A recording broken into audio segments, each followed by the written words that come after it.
Hello. இப்ப நாங்க யாருன்னு பாக்குறீங்களா? நாங்க தாங்க துறையூர் கப்புள்ஸ். திருச்சிக்காரங்க நாங்க. இப்போ எங்கே வந்திருக்கோன்னு பார்த்தோன்னா நம்ம காமராஜர் இருக்கும் இங்கே தேனாம்பேட்டில் கிஸ்மியா அவார்டு ஃபங்க்ஷன் ஸ்டார் நைட் நடக்குது. இது வந்து ரொம்ப மண்டபம் பார்க்கறதுக்கே ரொம்ப பிரம்மாண்டமா இருக்கு. பிரம்மாண்டமாக இருக்குது.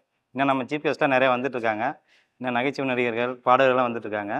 நாங்களும் வந்துட்டோம். இன்னும் நிறைய கலைஞர்லாம் வந்துட்டு இருக்காங்க. இன்னொன்னா இதில் வந்து இந்த அரங்கம் பார்க்குறப்பே இவ்வளோ பெருசாக இருக்கிறப்ப சிஸ்மியா அப்படிங்கிற ஒரு ஃபங்க்ஷனும் நல்லா கிராண்டாக நடக்க போகுது. நாங்க ஃபர்ஸ்ட் டைம் தான் வந்திருக்கோம். ஃபர்ஸ்ட் டைம் வந்தப்பே ரொம்ப பிரம்மாண்டமா எங்களுக்கு தெரியுது. இப்பதான் நடக்கும்னு நாங்க நினைச்சிட்டு இருக்கோம். மக்களாகிய நீங்களும் வீடியோ தொடர்ந்து பாருங்க.